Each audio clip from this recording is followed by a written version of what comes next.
Welcome to Radical Responsibility, the podcast dedicated to ridding the world of blame and shame, where we explore the issues you care about from a unique perspective.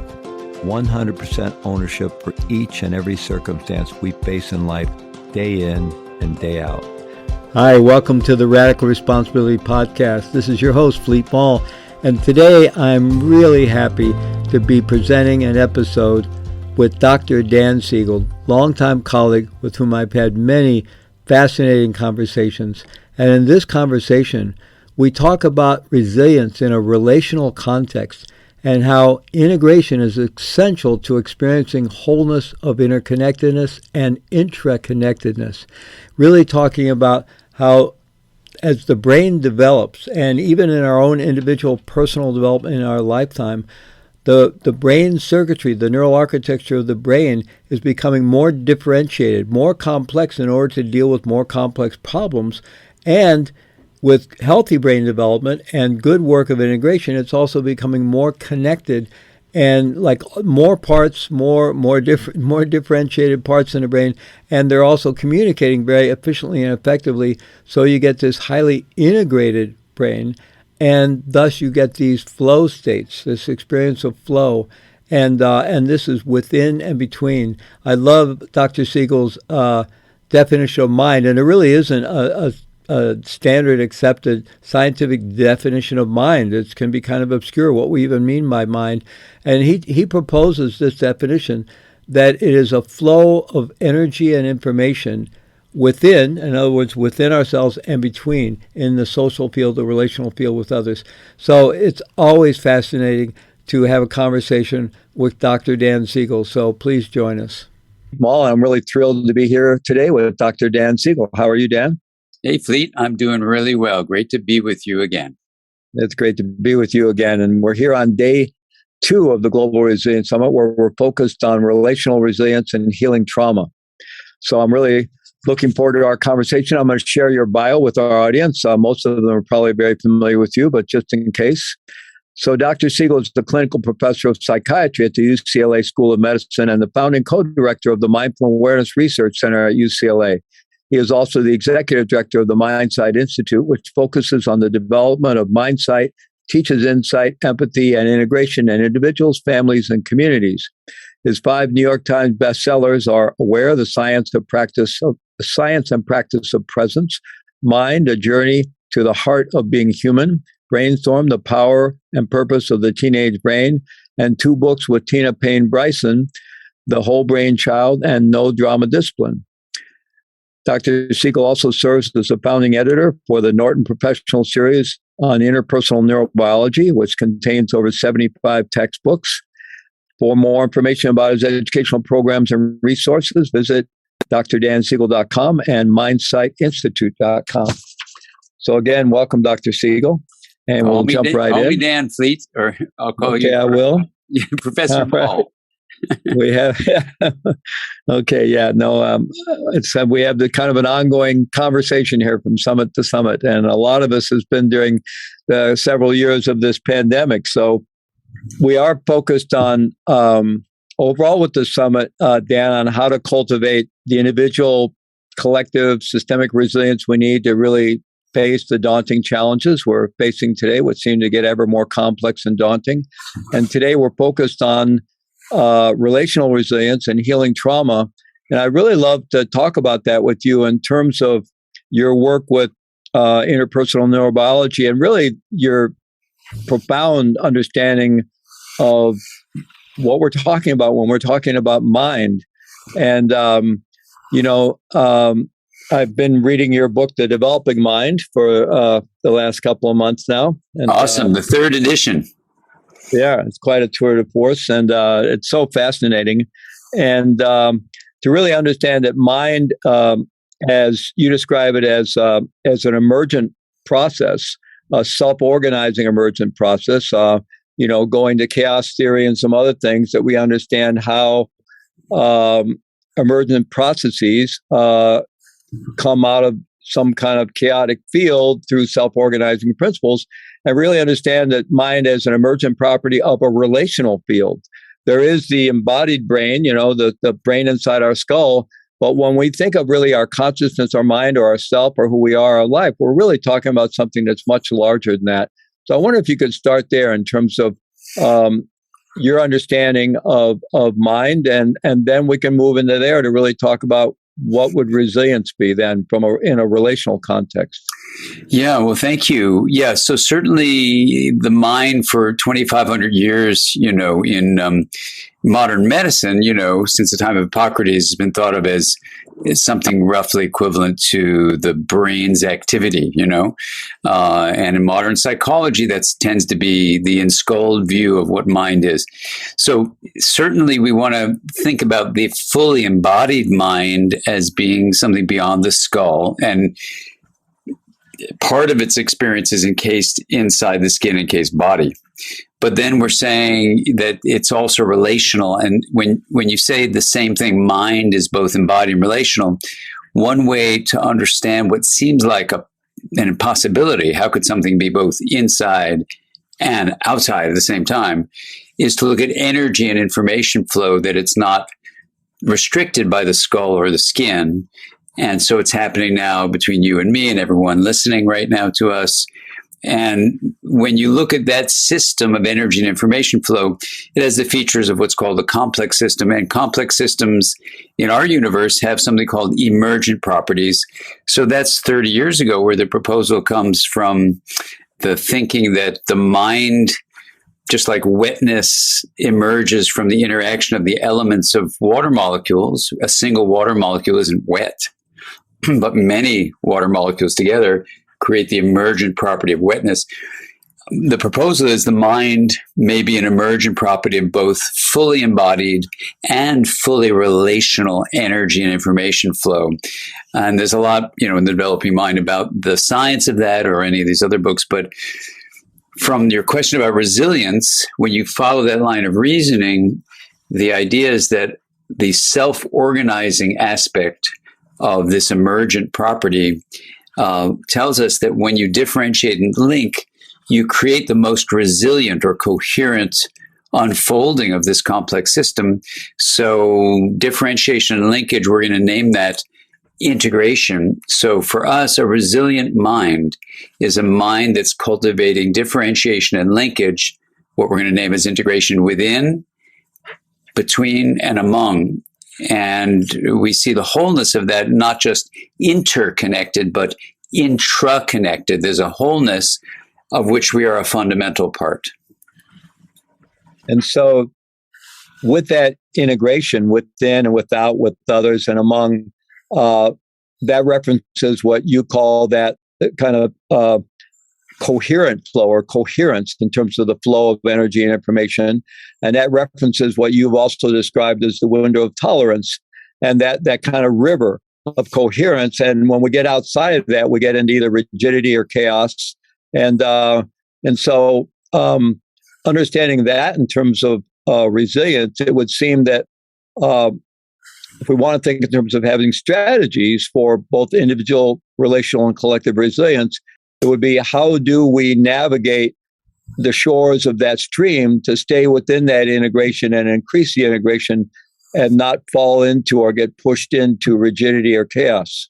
Yeah, exactly. I think all the different challenges we face today, the war going on in between Russia and Ukraine, the experience of a viral pandemic, social injustice and racism, even the climate crisis, all of these can be understood as, in many ways, constructions of the mind. Even the viral pandemic, how we deal with it or don't deal with it collectively.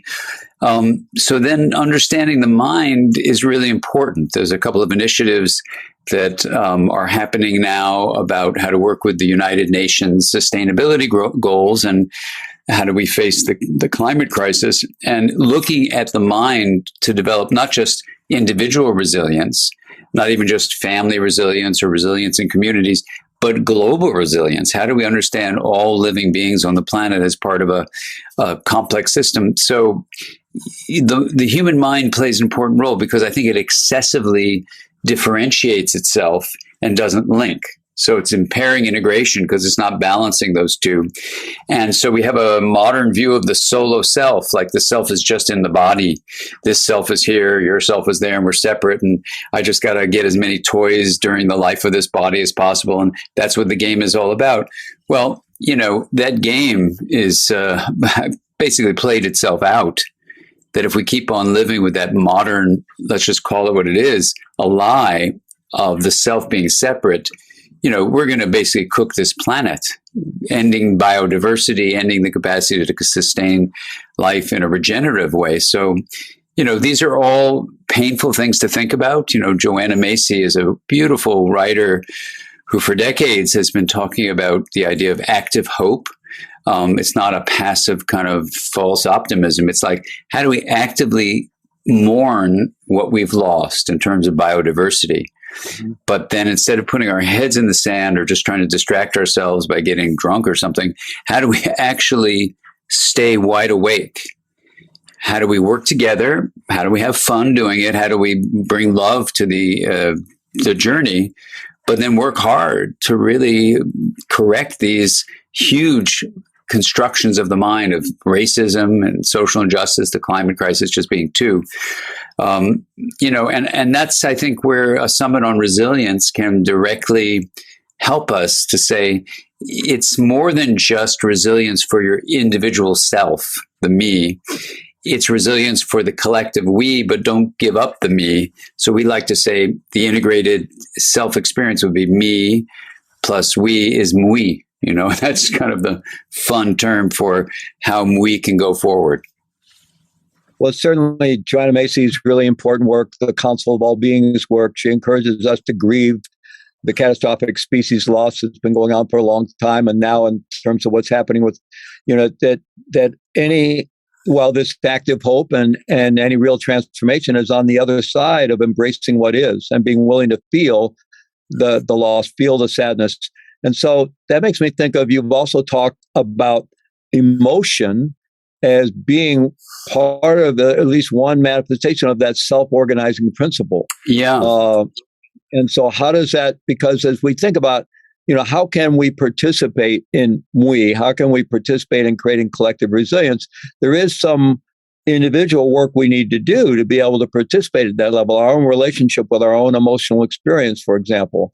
And in order to be able to enter into the relational field in a way that we can participate in increasing the level of integration collectively. So yeah. Could you talk about emotion as part of that self-organizing principle of mind in the relational field? Yeah, I mean, emotion is fascinating. Actually, the first thing I ever wrote, believe it or not, was the textbook, The Developing Mind. I think I'd written a chapter for a psychiatry textbook and maybe one article. But the first significant, big thing I wrote was The Developing Mind. And so one of the chapters was about emotion. So I said, okay, I'll just review what the various emotion scientists say emotion is.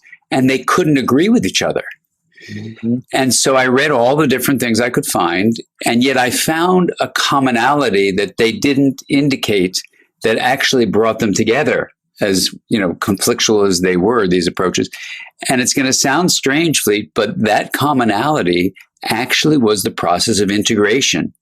That whether you were a brain scientist studying emotion in the brain, or you're into the body, studying the effect of the body up into the brain, or you're studying relationships like a romantic relationship and emotions, or studying a family and emotions, or whatever it was always about aspects of whatever level of the system you're talking about being differentiated and then linked. And no one was really naming it like, let's balance these two for a healthy emotional life. But it seemed like an emotion was a shift in integration. So thinking of emotion that way, I know it's weird, but it means that emotion is everywhere happening, because we're always in this moving down the river and it's shifting in its flow. When we shift down in integration, we can become chaotic or rigid, going to the banks of that river. But when we have these expansive emotions like awe, or like gratitude, or like compassion, joy, love, all these ways we actually are increasing in integration and feel the harmony of that. So it became, I know it was weird. And so I had to take a deep breath and say, I'm not going to be like a popular kid in school, talking like this. But it just seemed true to think of emotion as a shift in integration. And then when you thought of it that way, then emotional well-being was integrative well-being. And emotional closeness was integrating closeness in a relationship, say, where you're differentiating and linking, or you go into a classroom and you say, wow, this classroom feels emotionally vibrant. Well, what does that mean? Like emotions are like scintillating? No, it means it's integrative. The teacher is honoring differences and kids feel trust and belonging. That's an emotionally vibrant classroom. So far, reimagining emotion as a shift in integration has allowed a window into what resilience is. So when we say, oh, let's have personal, individual, emotional resilience, that is right on. And the way to think about it is, let's have personal, individual integration, right?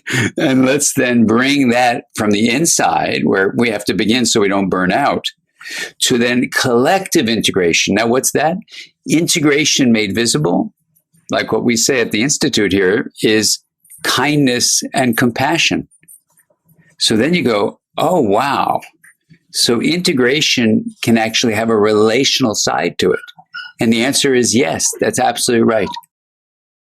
There's a lot of neuroscientific evidence for the integrating impact of positive emotions and the connection with well-being and so forth. But what about the difficult emotions? When what we're experiencing around climate change is anxiety and fear, or what we're experiencing around what's going on in around the world with all the geopolitical conflict and the ongoing wars and refugee crises, and now the latest one here in Europe, or what's going on with our still struggle to get beyond racism. All these things, when what comes up is sadness or fear or disappointment or anxiety, how do we work with that? And is there a way to work with these more challenging emotions in an integrated way, or one that leads to further integration? Absolutely. Yeah. And I'm putting myself on mute because I've got a rescue puppy whose brother just came for a visit, and they love each other. They're 9-month-old puppies, but he's twice as big as she is. So she's trying to hold her own, and I can hear her shouting with joy. So let's talk about that. She can be resilient with her brother, right? Even though he's like now 55 pounds and she's barely 30 pounds. And so she's going to have an emotional experience now that her brother's arrived. Let's talk about when an experience, say, is not emotional. If I get up, to pay my bill at a restaurant, and it was a fine meal, the act of paying for the bill, unless it's like a huge bill, it's not a particularly emotional experience. It's not shifting my state of integration. I'm taking out my credit card. I'm paying for the food, and I go on my way. But if something happens, like a news report is on about all the people being killed in the world, let's say in the Ukraine, or people suffering in Russia who don't want the battle going on in Ukraine, or people dying of COVID, at that moment, that information makes me feel really sad, maybe angry, maybe fearful. So if we talk about those three states, anger, fear, and sadness, let's just say, the first thing we can say about them is, when I was going to pay my bill, I was feeling neutral. So there wasn't a shift in integration. I hear the news of one of these reports, and now there's a downshift in integration. So a downshift in integration, the first thing to just say about it is it feels bad. Let's just say like what a kid says. How do you feel? I feel bad. Okay, so it's emotional because it's a shift in integration. Why is it a shift? There's too much differentiation going on. People are killing each other without compassionately linking to each other. There's no kindness and compassion in what I'm hearing. And that I can feel inside my body because I'm resonating with what I'm hearing going on in the world. So it's emotional for that reason. Now it's a downshift, which means I'm more likely, as integration gets less and less. Yes, it's an emotional experience because integration is shifting, but I'm more likely to go to chaos or rigidity when there isn't a balance of differentiation and linkage. So anger can come up and I become less integrated, more prone to being, chaotically angry, or just, I'm going to go like this. And so I'm rigid now, or I'm chaotic with anger. Sadness, we could do the same thing. And fear, the same thing. So just using those three states as an example, with joy, with awe, with gratitude, I'm very unlikely to become chaotic or rigid. Because, I'm in an elevated state of integration. And so I'm able to really feel this flourishing. I feel a widening of my sense of self. I feel an opening and a resonance with the world. And so I feel kind of this joy and gratitude that's just flowing from me. And it's not an uncomfortable state unless there's something that happened in my childhood that says, Dan, you should never be happy. You should never be joyful. Once you are aware of your joy, it's going to be taken away. Like I'm familiar with myself, but that a lot of patients I work with are familiar with not allowing yourself to feel it. That's a whole nother issue. But in terms of just your question about how do we deal with the sadness in the world, I think what Joanna Macy beautifully tells us is we must begin with the mourning, with the feeling the grief about what used to be. Someone gave me a statistic, I don't know exactly how they measure this, but that since 1970, over 2/3 of the species that existed then no longer exist. And I went tide pooling just last week, where at the shore, the tide is going out, you go see the animals. I used to do that as a kid here in Southern California, and I'm sure here in these unceded lands of the Chumash and the Tongva, when those wonderful people who were the stewards of this land went tide pooling, they saw a richness like I saw when I was a kid. But since 1970, less and less and less species survive because human beings are excessively differentiating. Rather than trying to deny that, I have to feel what Glenn Albrecht calls, earth emotions, this solastalgia, this longing for a world that I know used to be here, but it's no longer here. It's not even like worry about the climate catastrophe. It's accepting the reality of the climate catastrophe so we can actually get our acts together and do something to make it less catastrophic. Right. So if we're hiding our heads in the sand about that, if we're not aware of that, because we don't want to feel uncomfortable with the sadness and the fear and the anger and feeling the mourning because we're avoiding that because it's just too painful.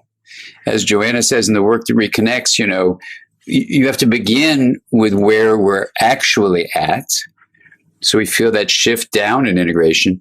Then we can rise up and then move forward in a resilient way. So that's, I think, why the mourning is so important. So that as painful as it is, I know a part of me would love just to live in a fantasy land and think it was back when I was 5 years old and no one was really worried about this stuff, except for nuclear war, which now may be upon us. So, there are things that were happening then, but the climate was not so much in front of us like it is in this very moment. Absolutely.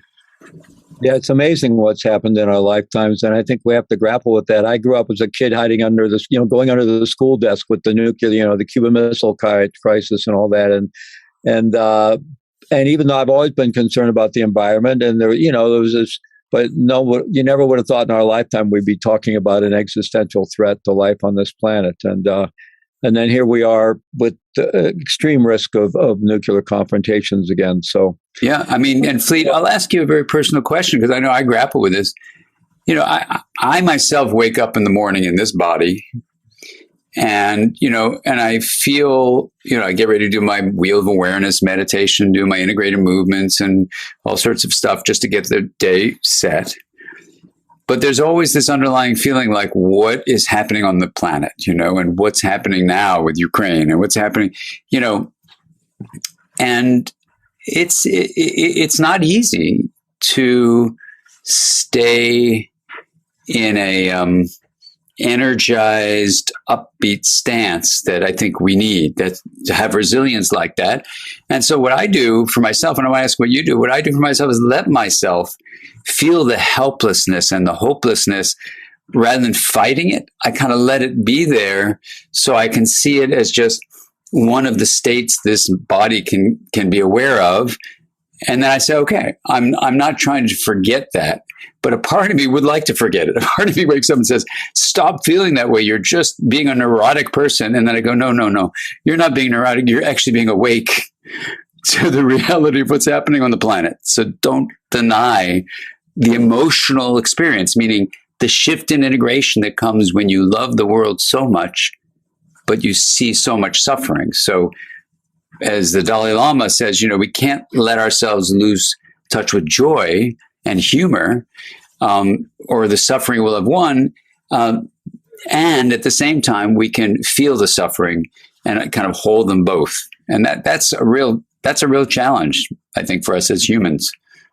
Yeah, I think it's a great human challenge. And you're pointing to two kind of parallel, intertwined streams of my own personal work. My first spiritual teacher used expressions like the genuine heart of sadness, tender-hearted sadness. And he talked about what he felt like was the signal that we can kind of zoom in on, a signal that's going to be the most authentic, usually is joy and sadness together.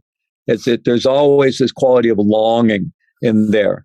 And there's nothing wrong with joy, but there's always permeated with some kind of longing, because even any time that we get very caught up in our own feeling, in some ways we're separating out. And then when you want to then reintegrate, reconnect, there's a longing to be able to share that experience, or, you feel the aloneness of having that experience. So there's always this sadness and joy mixed together. And he also talked about how transformation was on the other side of hopelessness. In other words, getting beyond hope and fear. So somehow a portal to really accommodating reality, to living an awake life in reality, was somehow being willing to experience hopelessness and move through hopelessness, rather than trying to protect oneself and just going through these cycles of hope and fear all the time. But so it's that quality of letting go into that. And my own personal life, I have this part of me that's doing everything I can to be high performing and keep myself resilient and, be able to perform at a high level with my work. And I have 2.5 hours of foundational work every morning, similar to things you're doing. And then I have the other side, which is living in that reality of the truth of suffering and of what's really going on in our world, and living with the sadness and the longing and the loss. So I think they're very much, I don't think they're unreconcilable. I think they're just two places where we live. Well, that's very helpful. One of the things that inspires Fleet is if we see joy and sorrow, as holding a place in us, it's almost, if we then bring the lens of, emotion as a shift in integration, it's like our job is to be in awareness and be aware that sometimes integration goes down. Don't get lost on chaos or rigidity, which would be the despair or the fury that don't lead to positive, behaviors outwardly or even internally. But instead, instead of fear, you can have the anger, and instead of despair, you can have the sense of loss, but that those can actually stimulate positive action in the world. I think that's the notion of active hope. And then the idea is, cultivating this awareness that can hold it all. I think that's one ingredient. Maybe there are many, many more, but that's one starting place anyway for me, what resilience means. Absolutely. And I think there's a risk that actions, when we move into actions that come out of not having done that work or not being willing to be there, actions that kind of come out of hope and fear, and, are often actions that just keep the cycle of the lack of integration going on, because they're not grounded in that reality, and thus they're not grounded in the heart. They tend to come more from the head. And I appreciate you call that the head rather than the mind. A number of people have been asking me to review some publications they're about to submit, and they keep on comparing body to mind. And since I see the mind is fully embodied, I think, what are they contrasting? So if they go the body to the head, that makes sense, especially when you think about the intellect and, information processing being kind of a head thing. But your feelings in your heart and your feelings in your intestines, that's part of your mind. So, I think we have to be careful, because even like, let's say a beautiful term like mindfulness, if you think that that's just about your intellectual thinking, because you're using the word mind there, then I think it doesn't invite you to explore that it's also intuition from the heart and the gut, so I'm so glad you said body and head. You rarely see people talk like that. Yeah, it absolutely sets up my next question, because, and it's come out of reading your wonderful book here. I think conventional science has always kind of tended to be a bit reductionistic and using mechanical models to kind of try to make sense of things. So early models of the brain were, based on some kind of mechanical looking diagrams. And even back in Paul MacLean's view of the triune brain, eventually thought there were three separate brains. And we know the brain is one holistic, very complex enterprise. And but we still had these ideas of these areas that do this and do that, and often it happened because somebody had an injury or that part of their brain was cut out or something. So, that must, and there certainly is some of that. But in reading your book, and you're talking about not even seeing the brain as this complex set of like electrical circuits that's still somewhat mechanical, like the motherboard on a computer, that it's much more a living system, even within the brain. And then you have, the neural networks in the gut and the heart, and then you have the relational field that we're in, that this is a complex living system. And you talked about, if I remember correctly, it's like when we think of what's going on with changes in feeling and mood or even thought or experiences within what we call mind are more like these waves moving through that living system. Exactly. And, as opposed to like communication going here to that node and here and then connects here and then does that, it's more like this wave, and then maybe a better representation of the mind than some big electrical circuit board would be like when we look up at the sky and see all kinds of weather patterns forming, or we look into the ocean, we see the waves and the eddies and these kind of the fractals with in mathematics and so forth, a better understanding, and I think that expanded understanding of the mind can only help us become more resilient, because we're somehow tuning into this living system that we're part of, instead of coming back and experiencing ourselves as one piece of some kind of very mechanical thing. I'm here and there, and how do I connect? And yeah, I totally agree. I think because we live in a body, and the body has certain features of being like an entity, a thing, like this body is different from your body and we're separate. In physics terms, we would, say this is a part of what's called classical physics or Newtonian macro state, large object physics. And these objects have the quality of being like nouns, like entities.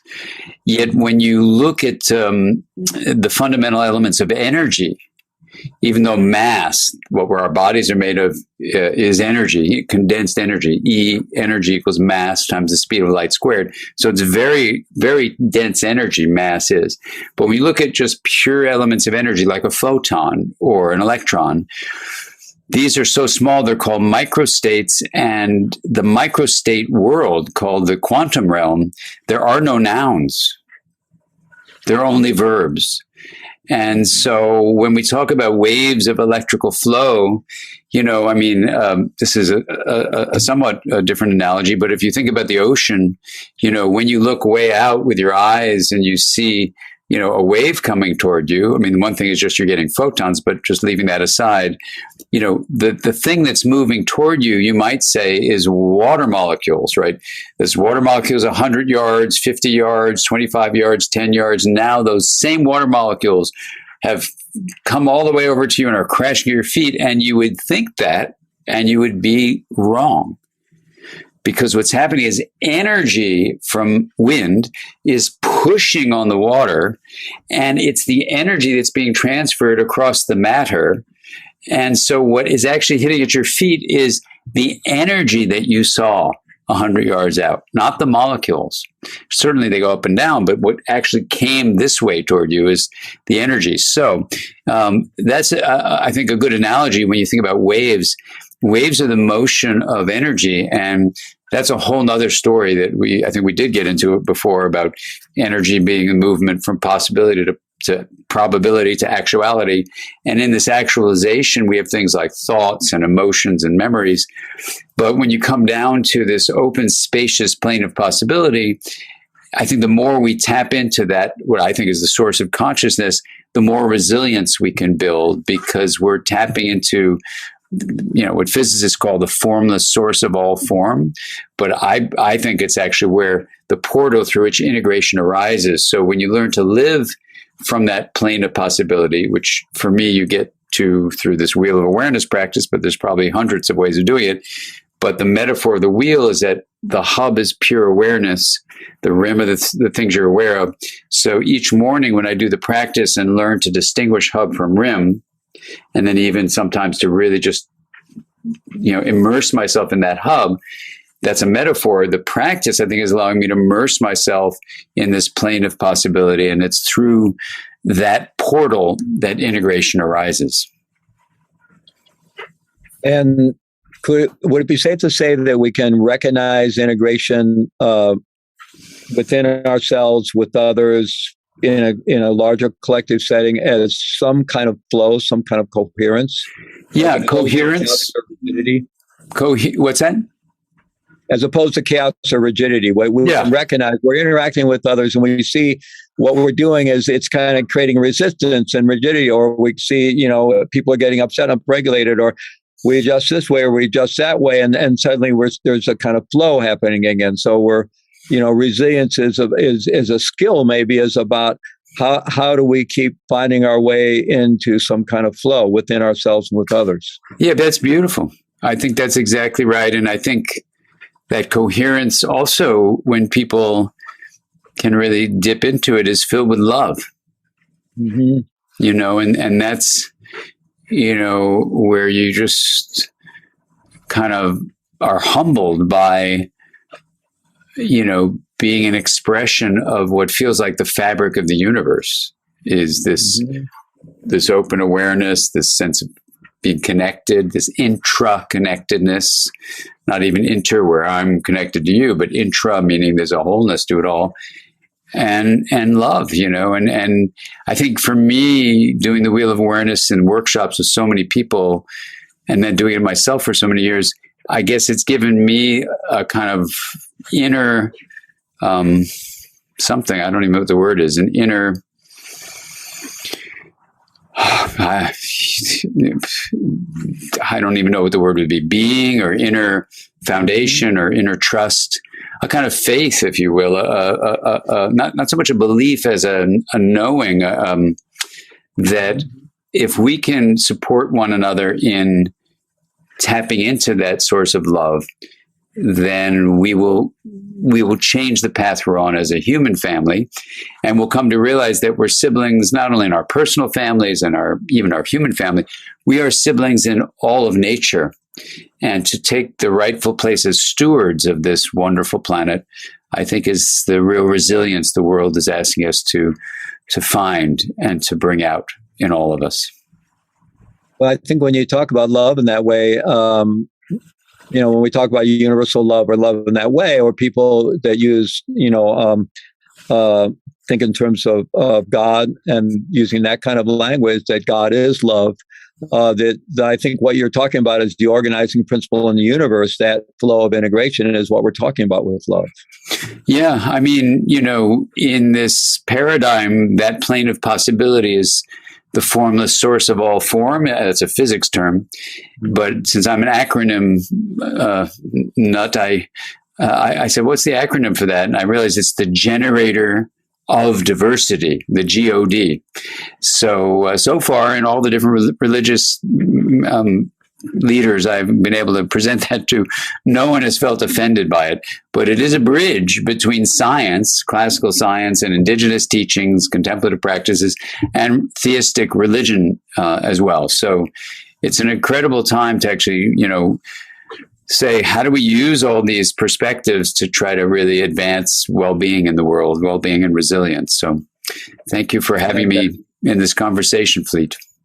That integration of oneness and diversity, maybe that harmonious integration of the oneness and the diversity. Yeah. I mean, in this book, Interconnected, it's the foundation of why I wrote the book, and hopefully people will experience the book as an invitation to see how that is in their own personal and relational lives. Yeah. Well, I want to point people to your Wheel of Awareness practice. We'll put some links on there. I know they can find that at the Mindsight Institute or at Dr. Dan. Yeah, it's at Dr. Dan, I think. Yeah, drdansiegel.com. Yeah, that's an incredibly valuable approach to awareness practice and to tap into that place where we can have that experiential faith, that knowing that kind of really changes everything. I think that you were pointing to.